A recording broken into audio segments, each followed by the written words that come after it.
अस्सलाम वालेकुम, good morning Pakistan, good morning धनक सब के सारे रंग A+ के संग। सुबह बखैर आप लोगों को, कैसे हैं आप लोग? ठीक हैं, खुश हैं? व्यूअर्स, आज का जो शो है उसका मैं आगाज़ करूँगी एक छोटे से शेर के साथ। यही है इबादत, यही है दीनो ईमान, के काम आए दुनिया में इंसान के इंसान। ये शेर तो हमने नॉर्मली सुना है, देखा भी है, पढ़ा हुआ भी है, मगर इसके मायने क्या हैं, इसके मफ़हूम क्या हैं, ये किससे हम रिलेट कर सकते हैं? इंसानियत, ह्यूमैनिटी। और आजकल हमें इंसानियत जो है बहुत कम देखने को मिलती है, और जो इंसानियत का जो प्रचार हैं, जो लेक्चर्स देते हैं और जो कि कहते हैं कि हम इंसानियत पे काम करते हैं, क्या वो इस डोमेन में पूरे उतरते हैं? इतनी इतनी बड़ी ऑर्गेनाइजेशंस हैं, इतनी इतनी बड़ी बड़ी फाउंडेशंस हैं, बहुत सा काम कर रही हैं। अगर हम बात करें दुनिया में, ये कब शुरू हुआ इंसानियत? आफ्टर सेकेंड वर्ल्ड वॉर, जहाँ ख़वातीन जो होती थी वो इस चीज़ को आगे ले गई, जिन्होंने जो वुंडेड सोल्जर्स थे या जिनकी फैमिलीज थी जिन्होंने बहुत कुछ अपना खोया, उसके बाद से ये इंसानियत का जो पैगाम है दुनिया में मशहूर होना शुरू हो गया। और छोटे छोटे इकदाम शुरू हो गए कि आप जाएं किसी घर में, अगर राशन नहीं है, किसी कोई अगर बीमार है, और अगर कोई मफलूज है, या किसी के माँ बाप नहीं हैं, या इस तरह की जो चीज़ें हमें अपनी आम फहम ज़बान में देखने को मिलती हैं। मगर आजकल कौन सी ऑर्गेनाइजेशंस जो हैं वो बढ़ चढ़ कर हिस्सा ले रही हैं, बढ़ चढ़ कर काम कर रही हैं। तो हमने सोचा कि आज क्यों ना हम आपको उनसे मिलवाएं। सबसे पहले मैं आपको एक पैकेज दिखाऊंगी, उसके बाद हम लोग मज़ीद डिस्कस करेंगे।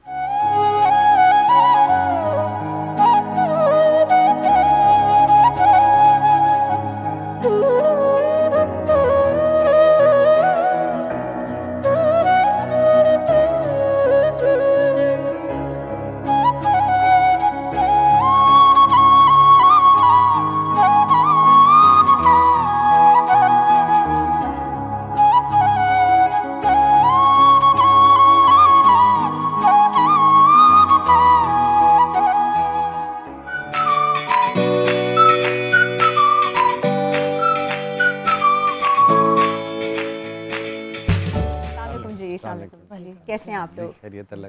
Such a powerful couple and a complete package doing wonders, by the way. And we will talk about Al Mirrah and we'll talk about other things. So you are like first and foremost to do this, a great credibility in the market and in Pakistan. सबसे पहले मुझे बताएं कि orphan house जो हैं बच्चों के लिए जो आप लोगों ने खोले हैं, ये ऑर्फन हाउस ही क्यों खोले? Why not foster houses? Why not Maa Basera? Why not people who are deprived? Why not कोई राशन सहूलत या कोई जहाँ मतलब कि आप खाने की सहूलत हो? ऑर्फन हाउस ही क्यों?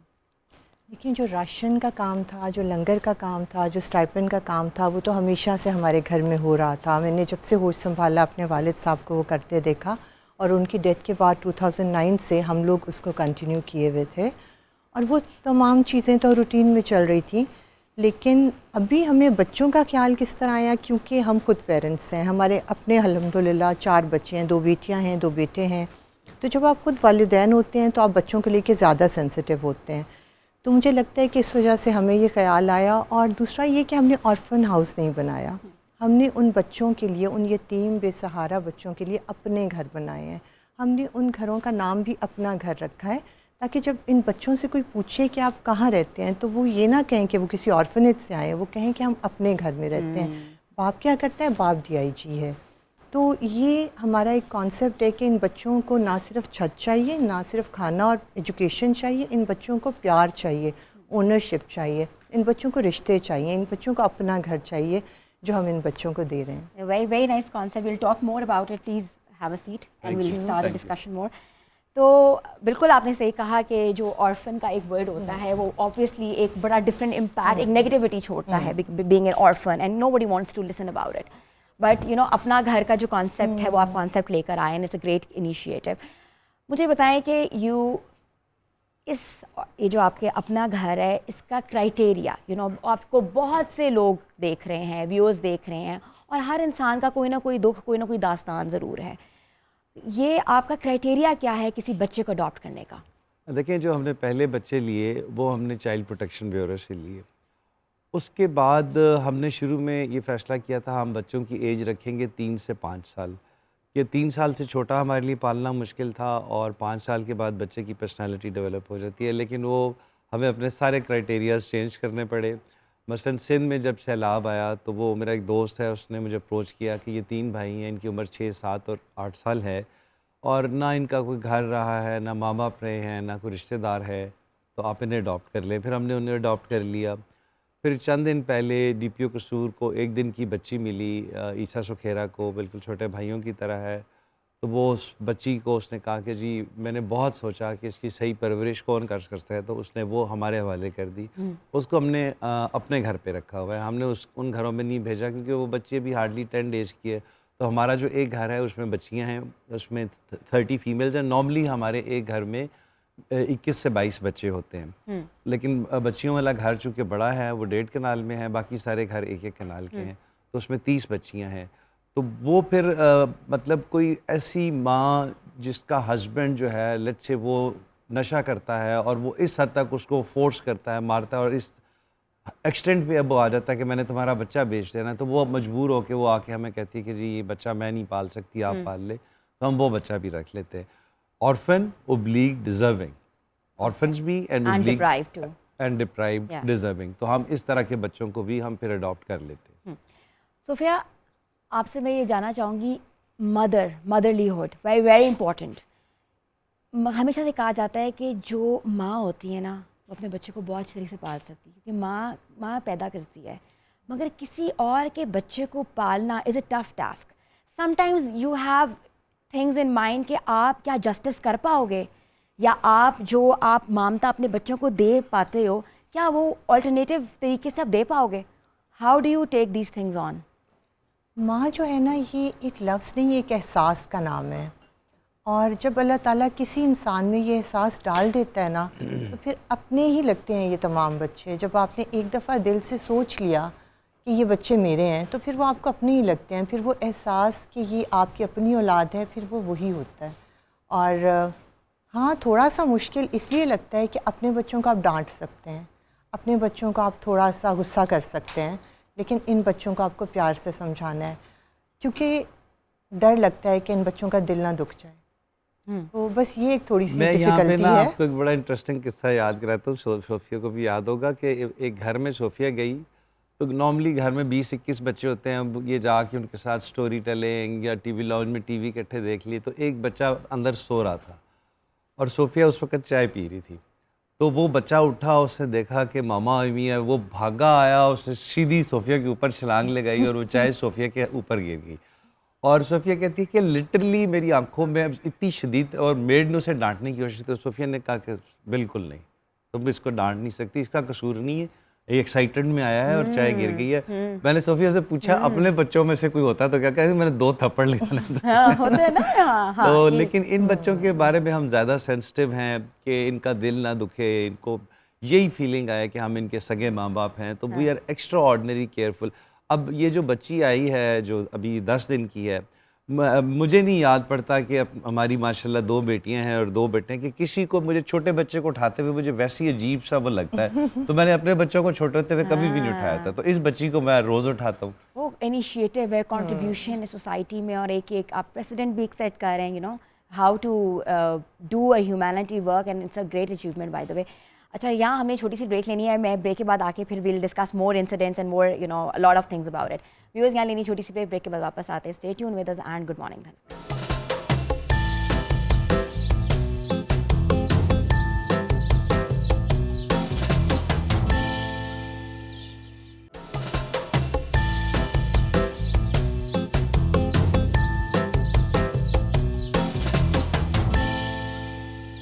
Welcome back viewers. आज हमने सोचा कि हम क्यों ना ह्यूमैनिटी पे बात करें, ऐसा शो करें जिसमें आप लोग जो हैं वो इसका पार्ट बन सकें। और आज जो लाहौर का एक पावरफुल कपल है जिन्होंने अलमीरा फाउंडेशन की बुनियाद रखी, और इस बुनियाद के साथ साथ न सिर्फ बुनियाद रखी बल्कि अपना घर के नाम से घर खोले जहाँ हर तरह का डिप्राइव्ड बच्चा जो है आज वो फैसिलिटेट हो रहा है। तो आज वो हमारे साथ हैं जी। सोफिया जी से मैं बात करूँगी। सोफिया, मुझे ये बताएं कि बच्चे डिफरेंट बैकग्राउंड से आपके पास हैं, डिफरेंट मज़ाहिब फॉलो करते हैं। What is the procedure? How do you know tell, how do you narrate? क्या आपके पास कोई उनको एजुकेट करने के लिए डिफरेंट स्कॉलर्स हैं, मौलाना साहब हैं, क्या how do you preach them?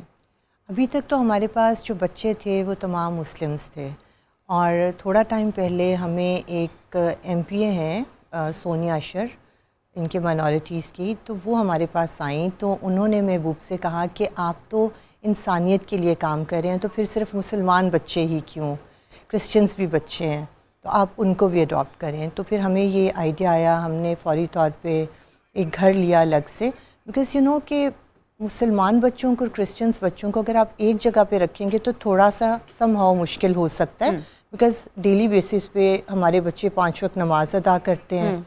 इसके अलावा कारी साहब आते हैं जो तर्जुमे के साथ कुरान पाक पढ़ाते हैं, जैसे हमारे घरों में हुआ करता है।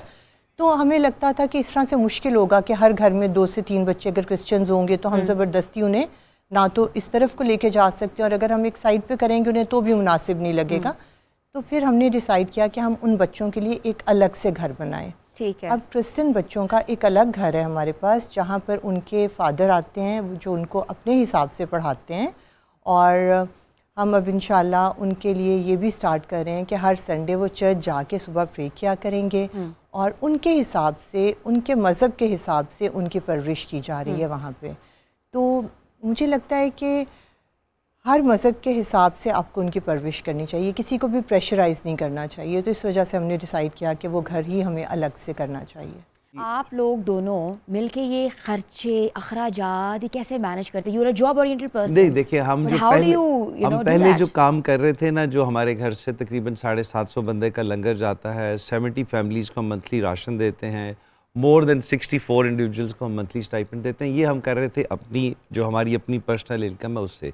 जब भी हमने फाउंडेशन रजिस्टर कराई अलमरा के नाम से, देन पहला घर जो था उसमें हमने अपनी जो इमीडिएट फैमिली है उसको रिक्वेस्ट की कि आप हमें थोड़ा बहुत सपोर्ट करें। जब लोगों ने देखा कि ये इस तरीके से बच्चों को पाल रहे हैं, people started supporting us, now people are funding us. अभी ये रेंटेड हाउसेज हैं, लाहौर में एक हाउसिंग स्कीम है सेंट्रल पार्क, उनके मालिक ने हमें ज़मीन जगह गिफ्ट की है, और अल फतेह के जो ओनर हैं शेख अनीस और शेख इरफान साहब, वो हमें उस पर 4 story building, basement plus 4 story, और वहाँ भी हम हॉस्टल का कॉन्सेप्ट नहीं दे रहे, वहाँ पे भी हम अपार्टमेंट्स बना रहे हैं। 12 बच्चों का एक अपना अपार्टमेंट होगा, अपना घर होगा। तो वहाँ पे फिर हम ये किराए के घरों से निकल के फिर हम अपनी बिल्डिंग में शिफ्ट हो जाएंगे। So now people are supporting us like anything. We are registered in UK. मैं आप दोनों से क्वेश्चन पूछूंगी, that is very much you know common. अक्सर जो फाउंडेशंस बनती हैं पूरी दुनिया में जाती हैं और अपना करती हैं, you no they ask for donations and they do you know the collections and stuff. We have seen all the trustees, all the foundations doing this.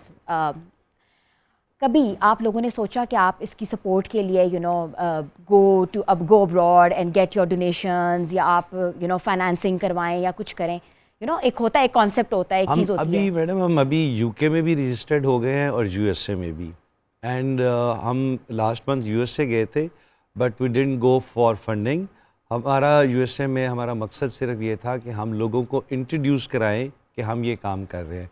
तो we spend good about 18-19 days and we went to 9 states, और वहाँ पे हमने gatherings करके सिर्फ लोगों को बताया कि जी हम ये काम कर रहे हैं।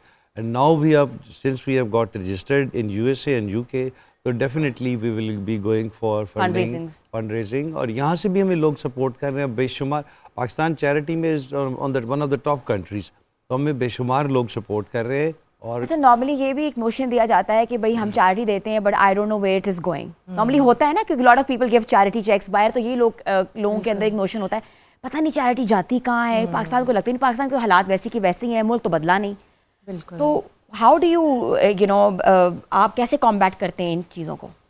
देखिए, हम ये कहते हैं कि आप हमें 1 रुपया दे रहे हैं या नहीं दे रहे हैं, कोई भी शख्स आके हमारी फाउंडेशन को ऑडिट कर सकता है। आपसे मेरा एक क्वेश्चन है कि बच्चे बड़े होंगे, उनके बहुत तरीक़ों से एक ट्रॉमा तो गुजर गए हुए हैं, लेकिन एक पीरियड होता है, एक स्पेशल पीरियड होता है बच्चों के अंदर, उसके ऊपर you have to be very you know conscious about it. लड़कियों के लिए अलग, लड़कों के लिए अलग, कैसे इन चीज़ों को फेस करेंगे you both? How you will be, there are lot of challenges which will come in your way. Madam, आपको एक बात बताऊँ, ये काम इंसान नहीं करता, ये अल्लाह ताला आपसे करवाता है। अल्लाह ताला इस काम के लिए चुनता है, फिर अल्लाह ताला आपकी हर चीज़ में, इवन टाइम में भी बरकत डाल देता है। ठीक है, हमने इन बच्चों को डिफरेंट वीडियोस दिखाई, पायलट क्या करता है, डॉक्टर क्या करता है, इंजीनियर क्या करता है। फिर जिस बच्चे ने जो कहा कि मैंने ये बनना है, हमने उसको वो यूनिफॉर्म पहनाया। हर घर में एक वॉल बनी हुई है 21-22 बच्चों की, उस पर हमने उस यूनिफॉर्म में उसकी तस्वीर लगा दी, और ताकि वो बच्चा वो रोज़ देखे कि ये पायलट, मैं पायलट की यूनिफॉर्म पहन के खड़ा हूँ, मैं पुलिस ऑफिसर, तो उसके जहन में हो। तो हमारा एम ये है कि ये हमने इनको हॉस्पिटैलिटी के कोर्स करा के या कुकिंग के कोर्स करा के हमने इनको कोई दुबई शुबई नहीं भेजना। जिस तरह हम अपने बच्चों के लिए सोचते हैं कि ये अच्छी यूनिवर्सिटीज़ में पढ़े, CSS करें, बिजनेसमैन बने, तो हम इन बच्चों के लिए भी बिल्कुल ही ऐसा सोच रहे हैं। इंशाल्लाह ताला ये पाकिस्तान की क्रीम होएगी इंशाल्लाह। Anyone who wants to have the guardianship of a kid, what is the criteria? ऐसे बहुत से कपल्स हैं जो कि बिल्कुल दे डोंट हैव किड्स। इसका जवाब आप सोफिया से सोफिया लें, और जी। उसके बाद फिर मैं आपको एक बड़ी सोफिया जी, इंटरेस्टिंग आप बात बताएं। बताऊंगा। जी, देखिए बहुत से ऐसे कपल्स हमें भी कॉल करते हैं, अप्रोच करते हैं कि हम बच्चों को अडॉप्ट करना चाहते हैं। तो देखिए ये वो बच्चे हैं जो अपने घर में आ चुके हैं, जिन्हें वालिदैन मिल चुके हैं। तो ऐसे बहुत से 4.2 मिलियन बच्चे हैं इस वक्त पाकिस्तान में जो होमलेस हैं, जिनके वालिदैन नहीं हैं, जो सड़कों पे सोते हैं, जिन्हें ज़रूरत है वालिदैन की, अपने घर की।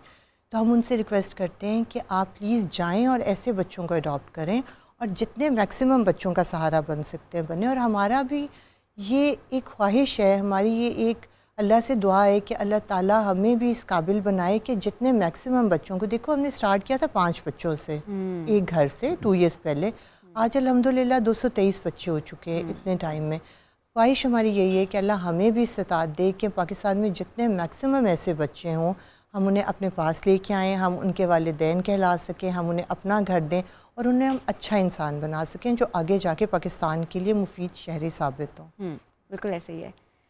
Any incident which is very unforgettable in your life बच्चों के हवाले से? मुझे याद है एक दफ़ा पहला घर था और हम जो बच्चे लेके आए, तो उसमें एक बच्चा है, वो मैं बैठा हुआ था उस घर में चेयर पे, तो उसने पीछे से आके ना मेरे, पता नहीं उसके जहन में क्या कोई पुराना सीन आया होगा, क्या उसके जहन में ख्याल आया होगा। At that time he was hardly 3.5 years. तो मेरे गले में बाजू डाल के कहता है कि पापा एक बात बताओ। मैंने कहा हाँ पूछो। तो कहता है पापा कभी छोड़ेगा तो नहीं? तो मेरी लिटरली मेरी आंखों में आंसू आ गए। मैंने कहा बेटा अल्लाह ही तुम्हें और मुझे अलहदा कर सकता है, बाकी कोई नहीं कर सकता। तो इस तरह के बेशुमार इंसिडेंट्स आते हैं। एक बच्चा वो बहुत बुरे हालों से आया और उसने सोफिया को एक कमेंट किया, वो सोफिया आपको बेहतर बता सकती है। वो 3.5 साल के बच्चे ने कहा कि जो बच्चा आता है तो सोफिया उसके साथ 5-6 घंटे स्पेंड करती है। फिर मेड्स, मदर मेड्स, हमारी जो बड़े से छोटी बेटी है, now she is really part of the foundation. 223 बच्चे हैं। मुझे वेरी ऑनेस्टली सब के नाम 100% नहीं आते, मिक्सअप, पुराने बच्चों के तो बिल्कुल आते हैं, जो नए आते हैं उनके मिक्सअप कर देता हूँ। उसको उन सब बच्चों के नाम आते हैं। वो साइकोलॉजिस्ट के साथ बैठ के डिस्कशन करती है कि आंटी इस बच्चे का ये इशू है। इन बच्चों के समर कैंप हम इनके घरों में ही लगा रहे हैं। तो वो टीचर से बैठ के डिस्कशन करती है कि ये जो सिंध वाला बच्चा है इसकी उर्दू वीक है, इसको उर्दू में ज़्यादा टाइम दें, इसका मैथ। तो वो एक बच्चा आया तो वो सोफिया उसके साथ 2-3 घंटे बैठी रही, वो बोला ही नहीं। तो सोफिया ने कहा कि बेटा तुम अब बच्चों के साथ खेलो, तो मैं कल तुमसे मिलूँगी और आज से मैं तुम्हारी मामा हूँ। तो उसने कहा तुम भी औरत हो और औरत अच्छी हो ही नहीं सकती। 3.5 साल के बच्चे ने ये जुमला बोला। उसने एग्जैक्टली कहा था कि माँ अच्छी औरत नहीं होती। जब मैंने उसे कहा ना मैं भी आपकी मामा हूँ, तो उसने कहा माँ अच्छी औरत नहीं होती। फिर मैं रुक गई वहाँ पे, फिर मैं उसके पास बैठ गई, फिर मैंने उससे बात की और मतलब उसका बहुत मुश्किल एक एक्सपीरियंस था, बहुत एक ट्रॉमा से गुजरा हुआ था। उसकी मदर नहीं थी, छोड़ के जा चुकी थी। तो इस वजह से वो बच्चा माँ को लेके बहुत ज़्यादा जो था वो उसके एक ऐसे ख्यालात थे। लेकिन अल्हम्दुलिल्लाह थोड़े ही टाइम में वो बच्चा कहता है कि आई लव यू मामा। और मामा दुनिया की सबसे अच्छी जो होती है ना औरत होती है। मतलब मुझे हमेशा यही ख्याल आता था कि उस बच्चे के इस इंसिडेंट के बाद कि अगर इस टाइम पे ये बच्चा यहाँ नहीं आता और एक माँ का कॉन्सेप्ट जो है उसके जहन में चेंज नहीं होता, तो ये बच्चा बड़ा होकर क्या औरत की इज़्ज़त करता, क्या औरत को पहचानता। ये बहुत इंपॉर्टेंट चीज़ है, इसके बारे में बात करेंगे। Subject to all the male chauvinism, will talk about it. यहाँ लेनी छोटी सी ब्रेक के बाद वापस आते हैं। Stay tune with us and good morning.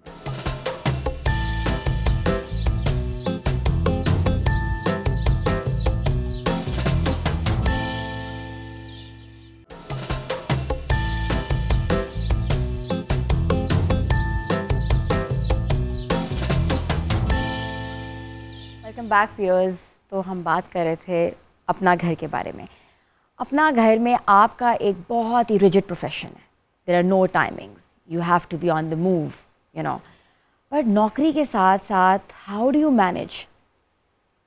देखिए, मैंने आपको शुरू में कहा था कि जब अल्लाह ताला आपसे ये काम कराता है तो अल्लाह ताला आपकी हर चीज़ में बरकत डाल देता है, टाइम में भी बरकत डाल देता है। I am heading a training institute, training college Chong.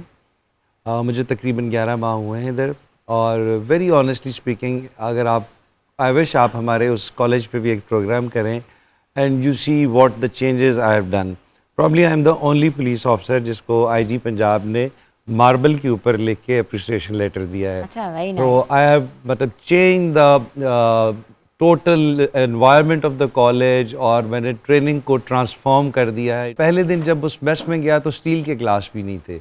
Now we have centrally air condition mess, we have 5 messes, centrally air condition messes हैं, शीशे की क्रॉकरी है, बूफे सिस्टम है, हमारे जो इवन कांस्टेबल्स हैं वो नेपकिन के साथ खाना खाते हैं। हमने उसको बिल्कुल एक लाइवली सा ट्रेनिंग का माहौल कर दिया, और जो हमारे ऑफिसर्स यहाँ से ट्रेंड होके, देखिए आईजी साहब ने थानों का इंफ्रास्ट्रक्चर 100% चेंज कर दिया। आप हमारे थानों में जाएं, आपको लगेगा शायद आप किसी 5 स्टार होटल में आ गए, सिर्फ लाहौर के नहीं पूरे पंजाब के। अब कल्चर चेंज करने की बारी है, तो इस तरह की जो ट्रेनिंग्स होंगी, जब इनको आप बेहतर नस्ल की ट्रेनिंग देंगी तो ये यकीनन बाहर आके अच्छे लोगों से बात करेंगे, अच्छे तरीके से बात करेंगे, रिस्पेक्ट से बात करेंगे। तो we are trying to change the culture of police as well, और वो ट्रेनिंग से ही हो सकता है। पुलिस का जब नाम आता है ना तो वैसे ही इंसान होता है, oh my God, we not gonna talk to them, you no.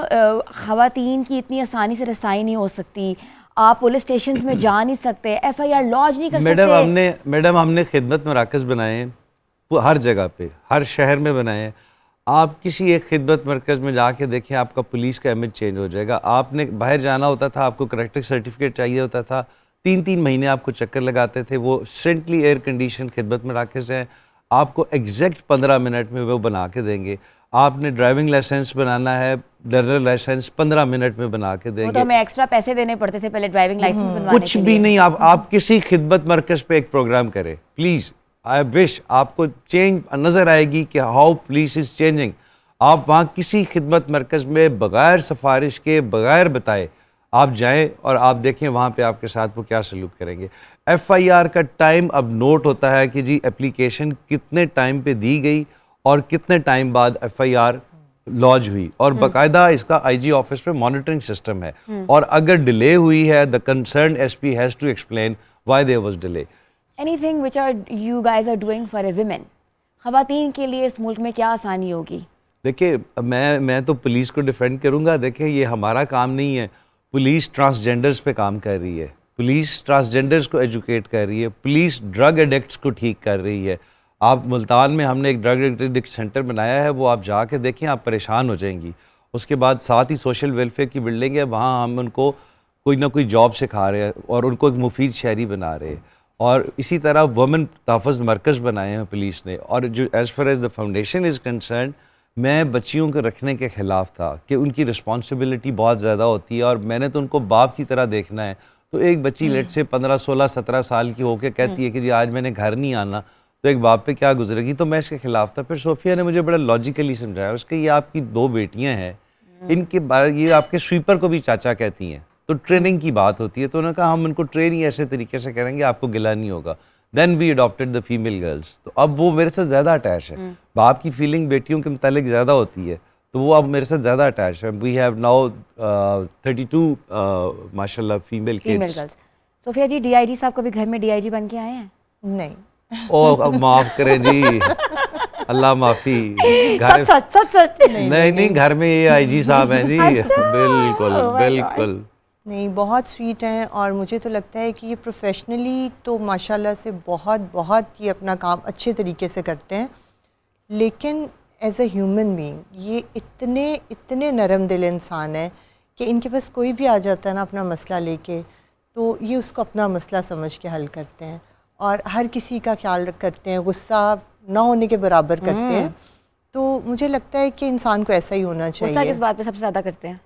गुस्सा किसी भी बात पे जब आना होता है आ जाता है, वो बात होने की ज़रूरत नहीं होती उसमें। लेकिन मेरा गुस्सा होता है बस कुछ सेकंड्स का होता है। 3-4 सेकंड्स के लिए। अच्छा। और उसी के बाद उसको मैं बेटा बना के दोबारा उसी तरीके से, मतलब लेट्स से कि अब मैं आपको आज सुबह की बात बताता हूँ। वो मैं घर से निकला तो मुझे रात को एक बंदे की कॉल आई, उसने कहा जी मैंने आपको आम भिजवाए थे, आपको पसंद आए। अच्छा, अब मैं इन्हें कहता हूँ कि यार कोई बंदा गिफ्ट भिजवाए, बाहर इतना स्टाफ है माशाल्लाह सब कुछ है, तो मैं उन्हें कहता हूँ मुझे एक मैसेज कर दिया करें, कर्टिसी डिमांड कि आप उस बंदे को शुक्रिया का मैसेज कर दें। अब इस बेचारे ने रहीम यार खान से आम भिजवाया, उसने मुझे कॉल की, तो गुस्सा मुझे बड़ा चढ़ा हुआ था। तो सुबह जब मेन लड़का था वो सामने खड़ा हुआ था, तो उसको मैंने एक दो सख्त अल्फाज बोले, फिर मैंने कहा मोहसिन बेटा ज़रा सफाई खुद जो है ना, खुद सर पे खड़े होकर सफाई करवा। तो वो मेरा गुस्सा 2-3 सेकंड का होता है, इससे ज़्यादा मुझे गुस्सा आ ही नहीं सकता। आई माइट बी, और भी शायद कोई हो, लेकिन I am putting on 24-25 years of service. मैंने आज तक किसी एक अपने सबऑर्डिनेट को सज़ा नहीं दी, आज तक मैंने किसी सबऑर्डिनेट को कभी सज़ा ऐसा हुआ, आप दोनों से क्वेश्चन है, कि कोई फ़ैसला गलत हो गया हो, कोई चार्जेस गलत दिए हों, बाद में सोचा हो कि अब मैं Sophia, there's a regret in my life, I did this and I need your counseling or whatever, and so as you, so कभी कुछ हुआ ऐसा?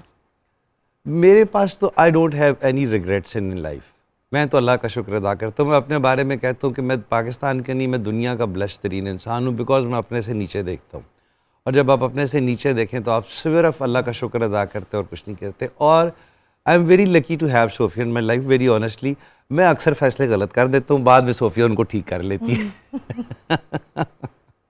Amazing, amazing, amazing. Anything, Sophia, you want to add on? मुझे लगता है कि ज़िंदगी में गलत सही फ़ैसले ये पार्ट ऑफ लाइफ है, होते रहते हैं, लेकिन ये होता है कि जो भी आप फ़ैसला लें, आप फिर उस, जैसे इन्होंने कहा कि अगर समटाइम्स गलत भी हो जाए तो आप उसको फिर बाद में कोशिश से, दुआ से उसको आप एक ठीक रास्ते पे डाल के ठीक कर सकते हैं। तो ये होता रहता है ज़िंदगी में। अच्छा, tell me about your kids.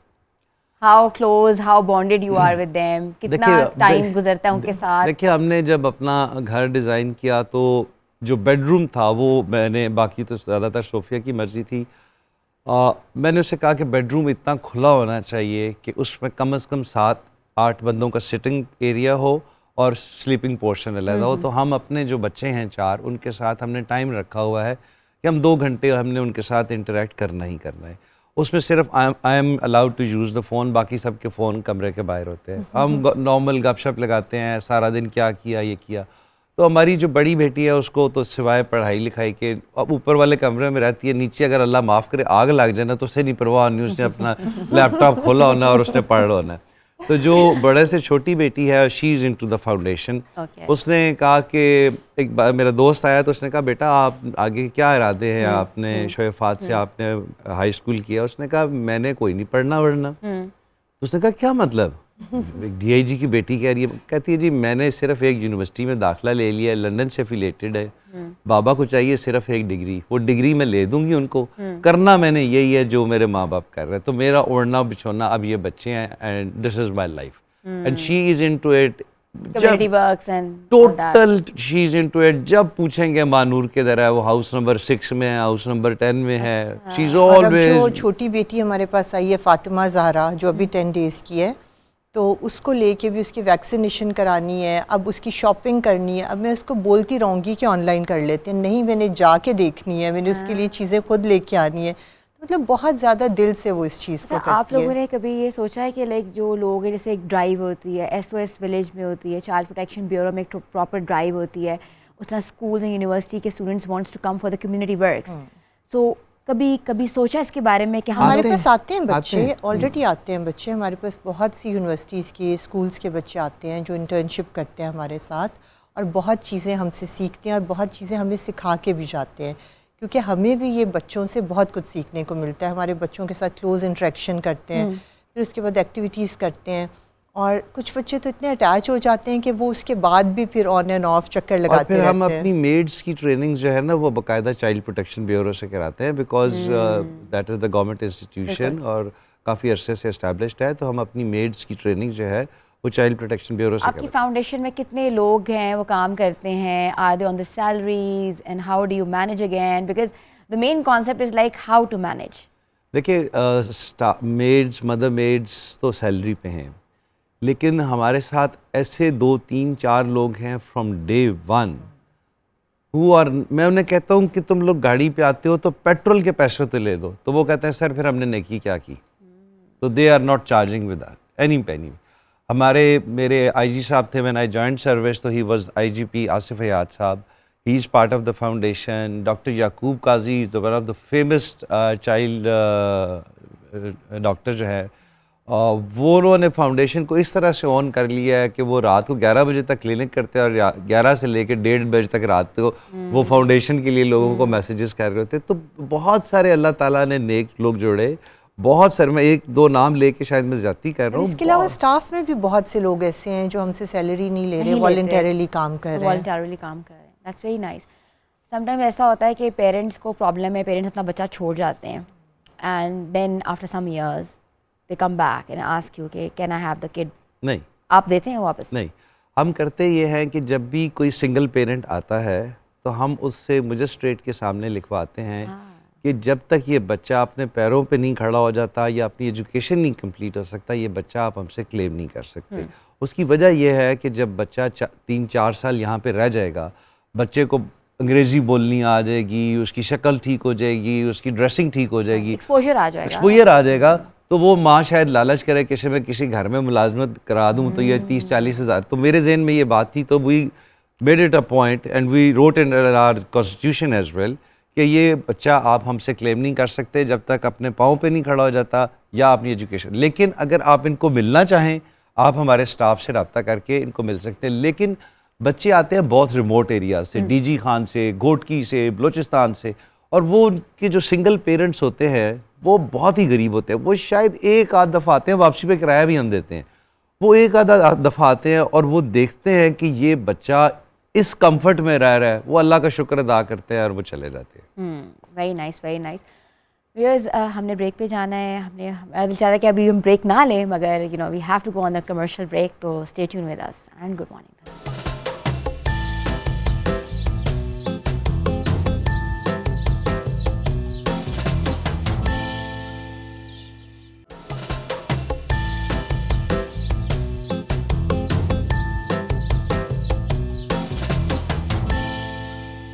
आपको एक बार फिर से हम खुशामदीद कहते हैं कि आपका जो दिल का राज होता है वो किचन से होता है। वो राज क्या है हम पूछते हैं अनम से। जी, ओवर टू अनम। जी हिना, आज जो दिल का राज जो कि आपके पेट में जाएगा और वो है जी, आज बेसिकली हमने बारबेक्यू फजीज़ा सैंडविचेस बनाए जो कि आप जो है उसको अपने ब्रेकफास्ट में भी इंजॉय कर सकते हैं, प्लस आप उसको हाई टी के अंदर भी इंक्लूड कर सकते हैं। डिफरेंट स्टाइल जो है ये सैंडविचेस हैं। तो मैं आपको एक क्विक रेसिपी इसकी दे देती हूँ। इसके लिए जो है बोनलेस चिकन मैंने यूज़ किया है, आप चाहें तो इसमें सी फूड भी यूज़ कर सकते हैं।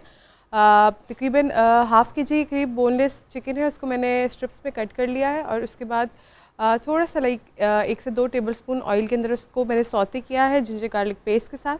जैसे ही थोड़ा सा वो सौते हो गया तो उसके अंदर जो सीजनिंग ऐड की है वो मैंने सॉल्ट, ब्लैक पेपर, थोड़ा सा जो गार्लिक पाउडर है वो, साथ में चिकन पाउडर डालकर उसको थोड़ी देर कुक किया है। थोड़ा सा पानी डाल दिया ताकि चिकन जो है थोड़ा टेंडर हो जाए। उसके बाद इसके अंदर थोड़ी सी बारबेक्यू सॉस, थोड़ी सी जो फजीता सीजनिंग होती है वो इसमें ऐड की है। ऐड करने के बाद 1 से 2 मिनट इसको कुक किया है और फिर मैंने इसके अंदर 2 से 3 टेबलस्पून बारबेक्यू सॉस और 1 टेबलस्पून पिज़्ज़ा सॉस, सिर्फ फ्लेवर को इन्हांस करने के लिए। आप चाहें तो उसको स्किप भी कर सकते हैं। उसके बाद सिंपल आपने कोई भी ब्रेड ले लें, आप वाइट ब्रेड ले लें या ब्राउन ब्रेड ले लें, लाइट उसको बटर से आप उसको स्प्रेड करें। उसके बाद जो आपकी जो मैरिनेशन आपने चिकन की रेडी की है वो आप उसके अंदर डालें और उसके बाद जो है आप इसको पनीनी सैंडविच में भी कन्वर्ट कर सकते हैं। लेकिन अगर आपके पास वो सैंडविच मेकर अवेलेबल नहीं है तो आप डायरेक्टली बिल्कुल आप रेस्टोरेंट का मजा लें घर में और फ्राई पैन में भी एंजॉय कर सकते हैं। अनम प्लीज सर्व कर दें आप। और इसको सर्व किया है हनी मस्टर्ड सॉस के साथ। हमने इतनी हार्डकोर बातें की, we have done like so much, we wanted you to eat something and it's a breakfast from our show. Thank you. Sophia ji, आप भी लें। अच्छा, क्या बस शौक से बनाती हैं किचन में या क्या खाते हैं महबूब साहब? महबूब तो बहुत सिंपल खाना पसंद करते हैं। इनकी तो फेवरेट चीज़ों में मुझे लगता है कि बिल्कुल देसी खाना है। अच्छा। हाँ, वो खाते हैं और जौ की रोटी खाते हैं और हमारे घर में वैसे बहुत सिंपल खाना बनता है, देसी खाना बनता है। लेकिन हाँ, शौक से मैं क्या बनाती हूँ, मैं एक टाइम पे बनाया करती थी, पहले चाइनीज़ बनाती थी और कुछ डिज़र्ट्स वगैरह बनाया करती थी। और अब बच्चों का क्योंकि थोड़े बड़े भी हो गए हैं तो कोई ऐसे फरमाइश। मज़े का किस्सा सुनाता हूँ। हमारी शादी हुई तो मेरी मदर, अल्लाह उन्हें जन्नत नसीब करे, वो हमारे पास रहने आई। तो वो बिल्कुल देसी सी खातून थी, लेकिन उनका विजडम बहुत था। तो उन्होंने कहा, मैं अपनी नून उते चेक करा था, उन्होंने कहा बेटा करेले गोश्त बनाओ। अब सोफिया, मैं ऑफिस था, सोफिया ने कहा मैंने ज़िंदगी में कभी करेले गोश्त नहीं बनाए। आंटी ने कहा है, तो मैंने कहा इधर बाजार से किताब मंगाओ और रेसिपी पढ़ो। फिर इसने अपनी कज़न को लंदन फ़ोन किया, उसको पूछा कि क्या क्या, फिर उसने फ़ोन पे गाइड किया था, तब जाके सोफिया ने करेले कैसा बना करेले गोश्त? नहीं, बड़ा अच्छा बना था। मेरी माँ ने कहा पास है, तुम्हारी बेगम पास है। होता ये हमारा कल्चर का एक स्टाइल है। हाँ। सोफिया खुद कुकिंग करती थी, बहुत अच्छी कुकिंग सोफिया की है, लेकिन अभी जब से ये हमने बच्चों वाला शुरू किया है तो अब इसके पास वो टाइम नहीं था। लेकिन आप माशाल्लाह क्या अच्छा बना लेते हैं? मैं उल्लू बड़ा अच्छा बना लेता ये सिर्फ बातें अच्छी बनाते मैं हैं। सिर्फ बातें बना सकता हूँ और सिर्फ चाय बना सकता हूँ। अच्छा, किचन में बिल्कुल भी नहीं, कुछ भी और नहीं। चाय भी एक दफ़ा इन्होंने बनाई थी और हम लोग दुबई में थे उस वक्त, और वो मैंने तस्वीर बनवाई बच्चों से, मैंने कहा ये तस्वीर बनाओ, ये हम जल्दी में थे तो वो निकलना था, पहुंचना था कहीं, तो सोफिया ने कहा चाय ही बना दें। तो मैंने बच्चों से कहा, वो मैंने आज तक रखी हुई है, मैं ब्लैकमेल करता हुआ, ये देखो तुम्हारी माँ मुझसे काम करा रही थी। चाय बना रही थी। हाँ, अच्छा है आपस में। अच्छा, vacations, travelling, where do you go, how do you spend quality time? Time बहुत कम होता है। How do you पहले तो manage, हम सोफिया? बहुत ज़्यादा जाया करते थे, जब तक कि अपना घर हमने स्टार्ट नहीं किया था, इन बच्चों की जिम्मेदारी नहीं ली थी, तो तकरीबन हर ऑल्टरनेट वीकेंड पे या इस तरह से हम लोगों का होता था प्लान अपने बच्चों के साथ। हम लोग बहुत ट्रैवल करते थे और बाय रोड करते थे। अच्छा। और हुआ ये करता था कि महबूब ड्राइव करते थे और मैं और बच्चे हम सब एक गाड़ी में होते थे, बाकी ड्राइवर वगैरह दूसरी गाड़ी में आ रहे होते थे, ताकि बच्चों के साथ जो आप ट्रैवलिंग में जो टाइम स्पेंड करते हो ना, वो एक बहुत एक मज़े का और आपकी मेमोरीज़ बनती हैं। तो इस तरह से हमने पूरा पाकिस्तान, गवादर से लेके नॉर्दर्न एरियाज़, क्या हर जगह तक, कराची, ट्रैवल किया है। कोयटा, हर जगह हम लोग बाय रोड गए हुए हैं। लेकिन अभी थोड़ा सा मुश्किल हो गया, जब से 2 साल से हम लोग इस काम में आए हैं, तो फिर ये काफ़ी मुश्किल हो गया अपना है। घर के कोई ट्रिप्स, कोई समर कैंप्स, एक्टिविटीज़ क्या क्या होती हैं उसमें? बच्चों को हम बिल्कुल। काफ़ी ज़्यादा एक्टिविटीज़ करवाते हैं। देखिए ये बच्चे तकरीबन एवरेज आफ्टर 10 डेज़, क्योंकि मैं इनको रोज़ टाइम नहीं दे सकता, कोशिश करता हूँ कि एक आधे घर में चला जाऊँ, लेकिन सबको इकट्ठे नहीं कर सकता। तो हम एवरेज आफ्टर 10 डेज़ इनके साथ किसी न किसी बड़े पार्क में कोई फ्रूट एक्टिविटी, कोई स्पोर्ट्स गाला, कोई इस तरह की चीज़ हम आफ्टर एवरी 10 डेज़ करते हैं। और ऑलमोस्ट आफ्टर एवरी 10 डेज़ इन्हें मैं किसी बड़े मॉल में लेके जाता हूँ। अच्छा। और इन्हें एक कॉन्सेप्ट हम देते हैं कि ये खुद भी शॉपिंग कर सकते हैं, महंगी शॉपिंग नहीं, $1 शॉप पे ले जाते हैं, कहते हैं एक आधी चीज़, 2 चीज़ें अपनी मर्ज़ी से लो। इनकी शॉपिंग सोफिया खुद करती है। और मैंने वेरी ऑनेस्टली अपने बचपन में वो कपड़े नहीं पहने जो ये बच्चे पहनते हैं। हम यहाँ पे जितना मर्जी कहते रहे, until unless you go there and visit physically, फिर आपका कॉन्सेप्ट to know चेंज हो about जाएगा। हम यहाँ पे जो मर्जी कहते रहे कि जी एयर कंडीशन लगे हुए हैं, बच्चे जो है डाइनिंग टेबल पे बैठ के खाना खाते हैं, state of the art teachers हैं और बहुत क्वालिटी की एजुकेशन है, लेकिन जब तक कोई फिजिकली विजिट नहीं कर सकता, बताने में और देखने में बहुत फ़र्क है।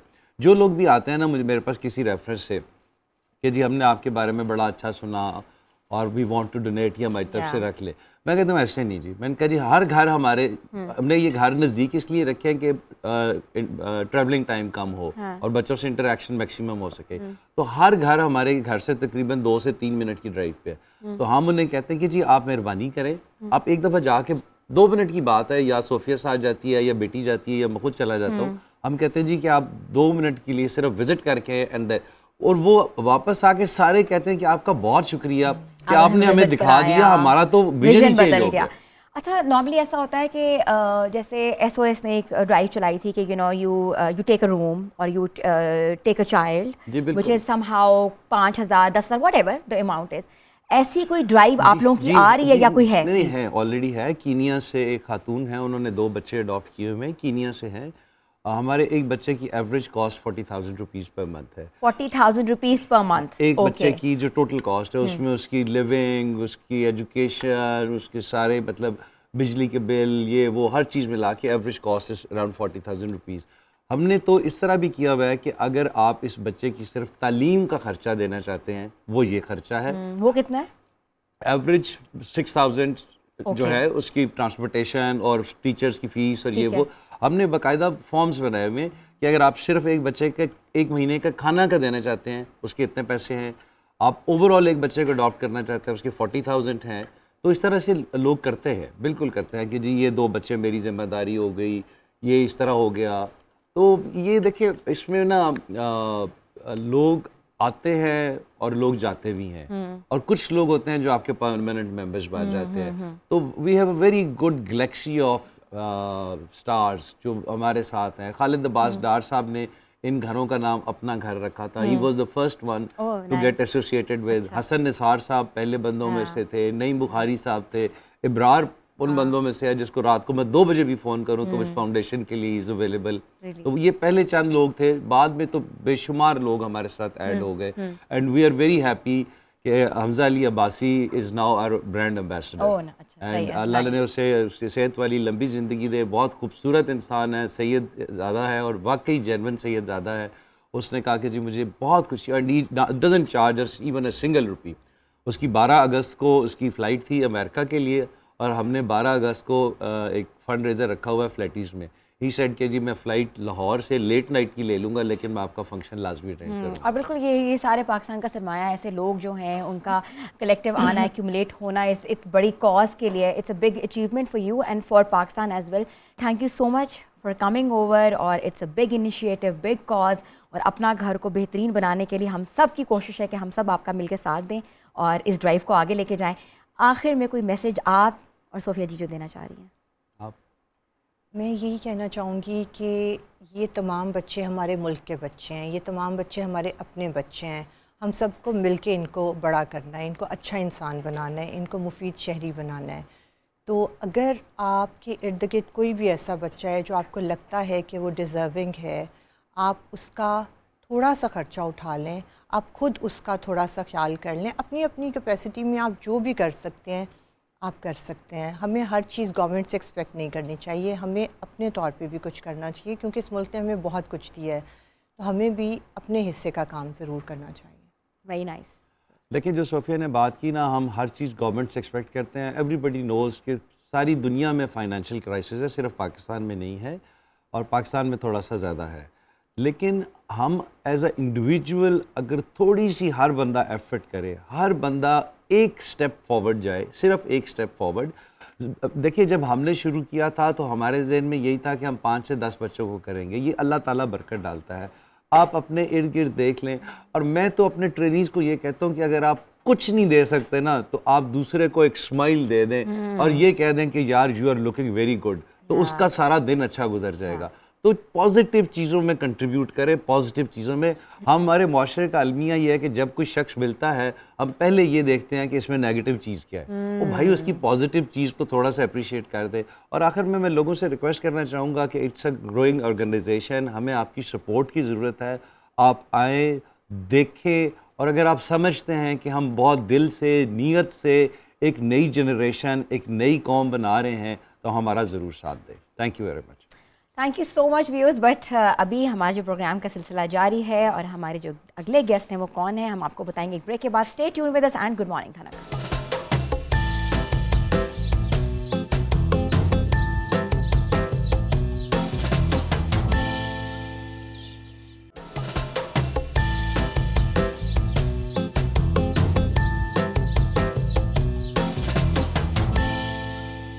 आपको एक बार फिर से हम खुशामदीद कहते हैं। क्यों ना कुछ बात कर लें म्यूज़िक के ऊपर, और म्यूज़िक में जब नाम आता है तो लिविंग लेजेंड जो हैं हमारे ग़ुलाम अली साहब, वो एक बहुत पाकिस्तान का बहुत बड़ा नाम है, बहुत बड़ा सरमाया है। पूरी दुनिया में उन्होंने ना सिर्फ कॉन्सर्ट्स किए बल्कि पाकिस्तान का लोहा मनवाया है, और आज भी उनके नाम से जो है ना पूरे पूरे शोज़ जो होते हैं वो पूरे पूरे शोज़ बिक जाते हैं। तो उनके साहबजादे आमिर ग़ुलाम अली साहब ने आज हमें ज्वाइन किया। अस्सलाम वालेकुम। जी वालेकुम सलाम, कैसे हैं आप? जी बहुत अच्छा हूँ और बहुत खुशी हुई है। I am really glad to be here. आपका इतना अच्छा शो है, मैं देखता रहता हूँ, so I am really happy to be here now. बिल्कुल ऐसे ही है, पटियाला घराने के चश्मो चराग। हाँ जी। आजकल आप क्या कर रहे हैं? बस जी म्यूज़िक ही कर रहे हैं, म्यूज़िक इज़ लाइफ, और काफ़ी टाइम इसको दे रहे हैं, काफ़ी सालों से, और अब जाके पता चलना शुरू हुआ है कि म्यूज़िक की असली जो खुशबू है वो क्या होती है। तो ये ऐसे ही है, इट्स लाइक सी, ये समंदर की तरह होता है। आप जैसे जैसे इसमें आगे जाते हैं वैसे वैसे आपको पता चलता है कि इसकी गहराई कितनी ज़्यादा है। तो ये नेवर एंडिंग वाली जॉब है, चलती रहती है इस पूरी ज़िंदगी। ग़ुलाम अली साहब का बहुत बड़ा नाम है। उन्होंने अपना अल्हम्दुलिल्लाह। म्यूज़िक से, गज़ल से उन्होंने बहुत दुनिया को सराहा। आप मुझे बताएं कि आप उनके साथ साथ थे, कितने साल की उम्र से आपने उनके साथ नशिस्त संभाली? हाँ जी, उनके साथ मुझे एक स्टेज शेयर करते हुए ऑलमोस्ट 15 ईयर्स हो गए। 15 साल। जी, 15 साल हो गए। तो उससे पहले उनको देखना, उनको सुनना, उनसे चीज़ें पूछना, उन्होंने बताना, जो तरबियत होती है, आपको पता है म्यूज़िक कोई छोटी सी जॉब है नहीं जो बड़ी आसानी से आ जाए। तो फिर जब अपने आप में थोड़ा सा इतना कॉन्फिडेंस महसूस हुआ कि नहीं आप इनके साथ स्टेज शेयर कर सकते हैं, तो ये भी मैं कहता हूँ सोचने की बात नहीं होती है, अल्लाह की तरफ से कोई ब्लेसिंग होती है। आमिर साहब, तरबियत की पहली नज़ाकत क्या थी? तरबियत की पहली नज़ाकत तो सेंस ऑफ म्यूज़िक होती है जो आप में होनी चाहिए। अगर वो आप में है तो उसको फिर उस्ताद लोग, जैसे अब मैं उस्ताद ग़ुलाम अली ख़ान साहब या जितने भी हमारे दिग्गज लोग हैं, वो फिर जब आप में वो चीज़ वो स्पार्क देख लेते हैं ना, तो फिर उसको वो पॉलिश करने की कोशिश करते हैं। फिर आप वो लेसन्स देते हैं, तो फिर उसको आपको भी लेके उसको चलना पड़ता है कि आपने उसको जितना पॉलिश करते जाएंगे, जितना उसको याद करते जाएंगे, जैसे उसमें प्रैक्टिसेस करते जाएंगे, तो वो आपका गला भी वैसे ही मॉडुलेट होगा और फिर आपको आसानी होगी। क्योंकि मुझे कोट याद आ गया अब्बा का ही, कि अब्बा कहते हैं बेटा कि जितना मुश्किल काम याद हो जाएगा ना अगर आपको, तो आसान तो फिर बहुत ही आसान लगेगा। पटियाला घराने का कोई स्पेशल राग, कोई सुर या ताल, जैसे क्या ऐसी चीज़ है जो कि स्पेशलिटी है?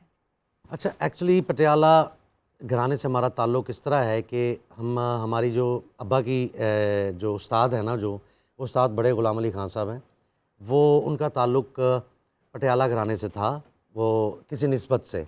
तो वो जब पटियाला घराने से ताल्लुक़ था, तो अब्बा ने जब उनकी बाकायदा शागिर्दी की, तो फिर हमारी भी जो निस्बत है वो पटियाला घराने से जुड़ गई। तो बेसिकली हमारा जो मेन जो हमारे उस्ताद हैं, मेरे तो दादा उस्ताद हुए, और जो खान साहब के उस्ताद हैं वो प्रॉपर जो हैं वो उस्ताद बड़े ग़ुलाम अली ख़ान साहब। तो मेन जो आपने सवाल पूछा वो मेन यही होता है कि राग या कोई सुर या ये चीज़ें किसी घराने की अलग-अलग नहीं होती हैं, ये एक ही होती हैं। थोड़ा सा प्रेजेंटेशन में फ़र्क आ जाता है कि कौन घराना कैसे किस राग को प्रेजेंट कर रहा है, या उनका स्टाइल ऑफ गायकी क्या है, दूसरे का क्या है। तो बस ये थोड़ा सा फ़र्क होता है। बाकी तो सारे गामा पादा नीसा तो 7 सुर हैं वो सेम ही रहते हैं, उसको अपने अपने अंदाज से लोग जो है ना वो पेश करते हैं। आपने आशा भोसले के साथ भी काम किया और गाया, जी बिल्कुल। तो कैसा एक्सपीरियंस था आपका? ये मेरे लिए मेरी ज़िंदगी का एक ड्रीम प्रोजेक्ट था, और अल्लाह ने मेरे पे ख़ास एक ब्लेसिंग की कि मैंने जो सोचा ज़िंदगी में, जिन आर्टिस्ट के साथ मैंने काम करना चाहा, इवन चाहे वो मेरे वालिद साहब उस्ताद ग़ुलाम अली ख़ान साहब हैं, वो बाप बेटा होना एक अलहदा बात है, लेकिन इसके अलावा उनके साथ काम करना ये एक अलहदा बात है। ये बहुत एक इम्पॉसिबल सी और बड़ी मुश्किल तरीन बात है। तो जब मैंने सोचा कि खान साहब ने एक एल्बम पहले किया था मेराज गज़ल आशा भोसले जी के साथ 25-30 साल पहले, तो मैंने ऐसे बैठे अपने स्टूडियो में मुझे ख्याल आया कि ये बहुत टाइम हो गया, तो इन दोनों को दोबारा आपस में कोलैप्स करना चाहिए, दोबारा ये गाएं। तो मैंने आई स्टार्ट मेकिंग म्यूज़िक। तो मैंने दिमाग में आया कि मैंने अब्बा से बात की कि अब्बा मेरा दिल चाहता है कि आप दोबारा आशा जी के साथ ऐसे एक दोबारा एल्बम आना चाहिए। तो कहते हैं कुछ बनाया तूने? तो मैंने कहा जी हाँ जी बनाया। बड़ा डरते डरते मुझे कहते हैं सुनाओ ज़रा कुछ। तो मैंने कहा आपको सुनाना नहीं, मैंने सीडी पे रिकॉर्ड किया है, तो आपको मैं सुनाता हूँ ज़रूर मैंने जो चीज़ बनाई है। तो जब उन्होंने वो सुना, मुझे कहते हैं यार चीज़ तो तूने अच्छी बनाई है, तो क्या सोचा है आशा जी से करनी है? मैंने कहा हाँ जी, आप उनसे मुझे कॉन्टैक्ट कराएँ और मैं फिर जाऊँगा क्रॉस द बॉर्डर और ये चीज़ें उनके साथ मैं मिल के करना चाहता हूँ। अच्छा, तो फिर आपने गाया? जी, मैंने उनके साथ फिर मुझे गाने का मौका भी मिला उस एल्बम में। वो भी बड़ा इंटरेस्टिंग वाक़या, अगर आप कहें तो मैं सुनाता जाऊँ। Please please. वो एक्चुअली मैंने प्लान नहीं किया था उनके साथ गाने का, वो मैंने प्लान यही किया था कि आशा जी और खान साहब उस्ताद ग़ुलाम अली ख़ान साहब ये दोबारा पूरा एल्बम गाएँ। तो उसमें कुछ कॉम्पोजिशंस ऐसी बन गई कि फिर मैं मुंबई में था, तो वो स्क्रैच जैसे गा के भेजते हैं याद करने के लिए आर्टिस्ट को। तो वो 6 गाने उनको भेजने थे, तो 4 गाने तो खान साहब ने एक एक स्थाई और एक एक अंतरा गा के ना उन्होंने गाया। तो खान साहब जी की फिर एक प्रेस कॉन्फ्रेंस थी, वहाँ पे उन्होंने जाना था। तो मैंने अब्बा को कहा, मैंने कहा अब्बा वो 2 गाने भी रहते हैं। तो मुझे अब्बा कहते हैं यार तुझे याद है ना, तो तू गा दे, तू गा के तो सीडी उनको भेज दो आशा जी को। मैंने कहा अच्छा। तो वो खैर मैंने अब्बा चले गए, मैंने फिर वहाँ पे एक एक मुखड़ा और एक एक अंतरा गाया। तो वो गा के हमने सीडी जब भेज दी आशा जी को, तो रात को उनको तकरीबन 10:30-11 बजे फ़ोन आया अब्बा को। अब्बा को कहते हैं भाई साहब ये 4 जो गाने ये तो आपकी वॉइस है, वो जो 2 गाने हैं वो कौन गा रहा है, वो किसकी वॉइस है? अब्बा ने कहा वो मेरा बेटा आपका भतीजा है आमिर है, वो उसने गाए हैं।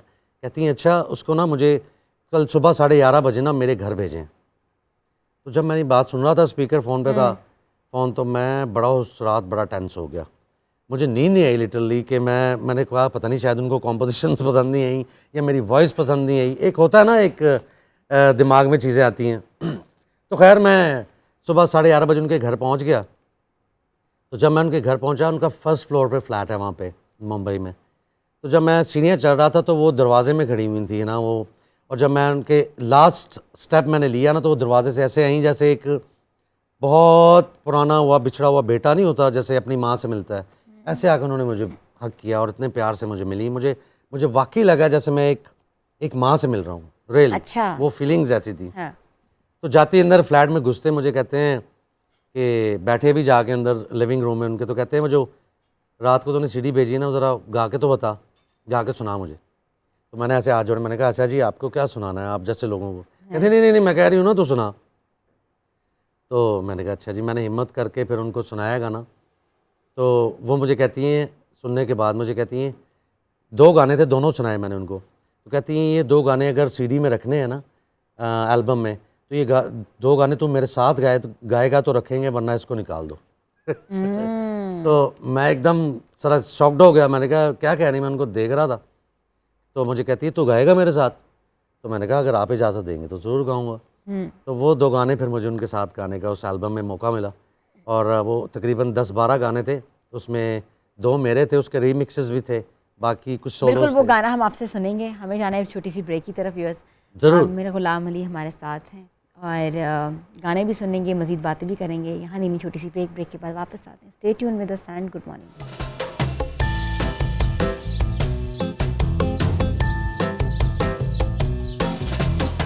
It's a big compliment for me. No, it's something you are taking a legacy along. अल्हम्दुलिल्लाह, बस मेरे अल्लाह पाक का शुक्र है कि उन्होंने मुझे इस काबिल समझा कि मैं इतने बड़े इंसान की और इतने बड़े आर्टिस्ट की लेगेसी लेके चलने के मुझे काबिल समझा मालिक ने। आई एम रियली ब्लेस्ड। अच्छा, मुझे ये बताएं कि दुनिया में कहाँ कहाँ टूर्स करते हैं, सबसे ज़्यादा किस ममालिक से पजीराई मिलती है, कहाँ बड़े ग़ुलाम अली साहब को सुना जाता है, कौन कौन से ऐसे ममालिक हैं? Actually to be very frank, मुझे भी परफॉर्मेंस करने का और शोज़ करने का क्रॉस द बॉर्डर इंडिया में बहुत मज़ा आया और मैंने बहुत ज़्यादा शोज़ किए वहाँ पे। और फिर ऑल ओवर द वर्ल्ड, अभी रिसेंटली हमारा टूर था ऑस्ट्रेलिया, इंग्लैंड, यूके में इंडिगो और टूरिना में हमारा शो था, और फिर सिंगापुर कैपिटल थिएटर। मतलब ये वो थिएटर्स का मैं इसलिए नाम बता रहा हूँ कि ये बहुत प्रेस्टिजियस जो है ना वेन्यूज़ हैं और ऑडिटोरियम्स हैं। तो अल्लाह का शुक्र है मुझे भी अब्बा के साथ ऐसी जगहों पे परफॉर्म करने का मौका मिला जहाँ पे एक आर्टिस्ट सिर्फ सोचता है या ख्वाब होता है हर आर्टिस्ट का कि मैं यहाँ पे परफॉर्म करूँ। ऑस्ट्रेलिया में Sydney town hall, Melbourne town hall, और फिर पर्थ में, फिर एडिलेड में, फिर ब्रिस्बेन में, फिर न्यूजीलैंड ऑकलैंड में। बड़ा मज़ा आया मुझे ऑकलैंड में कि मैं जब ऑकलैंड में लैंड हुआ तो बड़ा सॉफ्ट सा वो कंट्री है न्यूजीलैंड, और शहर बड़ा, कोई बंदा नज़र नहीं आ रहा था, कोई इंसान मुझे। तो मैं सोच में पड़ गया शाम को हमारा शो है तो लोग इसमें आएंगे भी कि नहीं आएंगे। बट वो रात को जब शाम को हम शो पे वेन्यू पे मैं पहुंचा तो अल्हम्दुलिल्लाह पूरा जो ऑडिटोरियम था वो हाउस पैक था, वो बिल्कुल सोल्ड आउट शो था हमारा। Very nice. मुझे ये बताएं कि आप लोग माशाल्लाह 3 भाई हैं, मगर पगड़ी आपके सर पे आई क्यों? ये अल्लाह के काम है। ये बड़ी इंटरेस्टिंग बात है ये भी। जो काम असल में मैं डेस्टिनी पे बहुत बिलीव करता हूँ कि आपने सोचा कुछ होता है और मालिक ने, अल्लाह पाक ने आपके लिए कुछ और सोचा होता है। मतलब मैं आपको सीरियसली बताऊँ, मैं बचपन से जब अब्बा का गाना सुनता था ना या उनकी आवाज़ या गायकी, तो उसके बाद मुझे दिल नहीं करता था कि मैं गाऊँ, मेरा दिल करता था कोई भी ना गाए, सुनते रहे। बस उनको सुनते, ऐसे लोगों को सुने। गुलाम अली खान साहब को, मेहदी हसन खान साहब को, नुसरत अली खान साहब को, सलामत अली खान साहब को, ऐसे लोगों को सुने, सुनते ही रहे। तो उनको सुनने के बाद आप क्या कर लेंगे, कहाँ भी जाएंगे, क्योंकि इन लोगों ने कोई ऐसा रास्ता नहीं छोड़ा। आप म्यूज़िकली ना जिस भी रास्ते पे आप जाए ना, ये लोग आगे खड़े मिलते हैं कि हाँ बच्चे आ जाओ, क्या करना है। तो इनको फिर मैंने सोचा ये कि इन चीज़ों से जब मैंने अब्बा, ज़ाहिर है मेरी ज़्यादा इन्फ्लुएंस अपने अब्बा से, उस्ताद गुलाम अली खान साहब से, तो मैंने सोचा कि बजाय इनको कॉपी करने के और बजाय इनको छापने के, मैं जितने भी अच्छे लोग हैं या सुरीले आर्टिस्ट हैं या मेरे अब्बा हैं, इनकी गायकी से मैं थोड़ा सा जो ना इंस्पिरेशन लेके ना अपनी चीज़ों में भी ऐड ऑन करके वो फ्लेवर पेश करूं लोगों को। तो वो एक एक्सपेरिमेंट था, वो मैंने किया तो लोगों को अब्बा अच्छा के अलावा लगा। आपकी इंस्पिरेशन कौन है? फिर जल्दी से हमारा शो का वक्त बहुत कम है, हमने जी, आपसे सुनना जी, भी जी, है। जी। तो अब्बा के अलावा और म्यूजिक में आपकी इंस्पिरेशन कौन है? जैसे मैंने बताया मेहदी हसन खान साहब, शहंशाह गज़ल। जी बिल्कुल, और उस्ताद नुसरत अली खान साहब, यहाँ से फिर लता जी, आशा जी, रफ़ी साहब, किशोर साहब, जितने भी लेजेंड्स हैं ये सारे ही मेरे ख्याल में हर उस अच्छे आर्टिस्ट की इंस्पिरेशन होनी ही चाहिए मेरे ख्याल में। और आज के जो नया इमर्जिंग टैलेंट आ रहा है या नए बहुत सा म्यूजिक हम देखने को हमें मिल रहा है, उनमें से कोई इंस्पिरेशन है आपकी? मुझसे माशाल्लाह सारे ही अच्छा काम कर रहे हैं, सब अच्छा गा रहे हैं। और जो भी एक बात यहाँ पे याद आ गई कि मैंने अब्बा से एक दिन पूछा, थोड़ा सा मॉडर्न म्यूज़िक कर रहा था, तो मैंने कहा कि अब्बा ये आप बुरा तो नहीं मनाएंगे या अगर मैं थोड़ा सा कभी पॉप म्यूज़िक भी करना पड़ जाए? तो कहते हैं बेटा म्यूज़िक कोई भी बुरा नहीं होता, ठीक है, शर्त यह है कि उसमें सुर रहना चाहिए। वाह। तो आजकल जितने भी हमारे नए भी हैं और कुछ पुराने भी हैं, जैसे शफ़क़त अमानत अली भाई हैं, राहत भाई हैं, सारे जितने हम भी आपके मुतवसत से कहना चाहेंगे कि आप गुलाम अली साहब को हमारे शो में लेकर आएँ, और हमारे लिए बहुत ही फ़ख्र की बात होगी कि आप दोनों बाप बेटा हमारे शो का हिस्सा बने। ज़रूर आएंगे इंशाल्लाह, ज़रूर आएंगे। मगर जाने से पहले हमें कुछ अच्छा सा कुछ सुना के जाएं, क्योंकि ऐसा तो हो ही नहीं सकता कि आपसे हम सुनने बगैर आपको खुदाफिज कहते हैं। जी ज़रूर ज़रूर। और बहुत मेरे अब्बा का एक पंजाबी गीत है बहुत ही फेमस, तो उसको मैंने रीडू किया है, आपकी नज़र करता हूँ।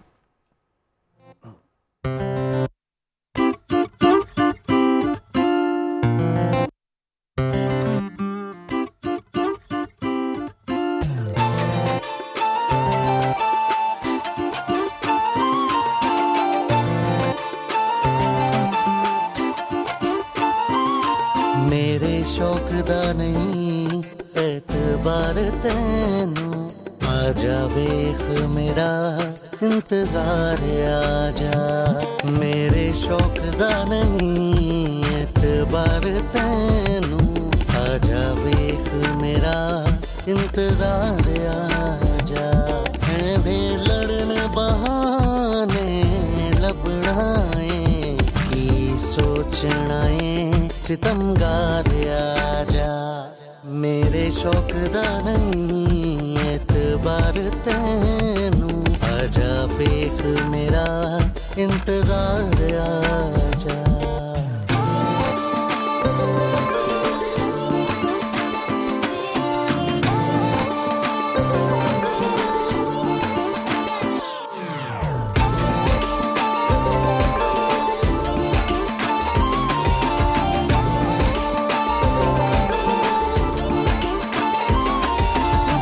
बसना जे तू चाहना है मेरे गालिब इस जहान अंदर। सुखी बसना जे तू चाहना है मेरे गालिब इस जहान अंदर।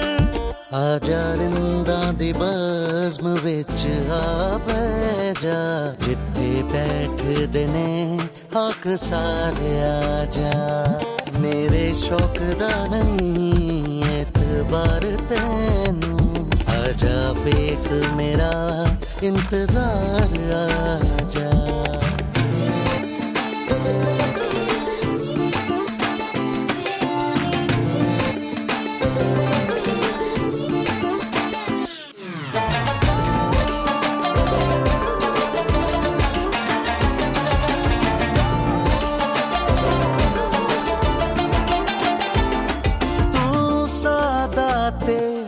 तेरा दिल सादा, तेनू ऐवें रकीब बुरा पाया। तू सादा ते तेरा दिल सादा, तेनू ऐवें रकीब बुरा पाया। जे तू मेरे जनाजे ते नहीं आया, राह तक दी तेरी मज़ार आजा। मेरे शौक दा नहीं एतबार तैनू, बाजार आ जा।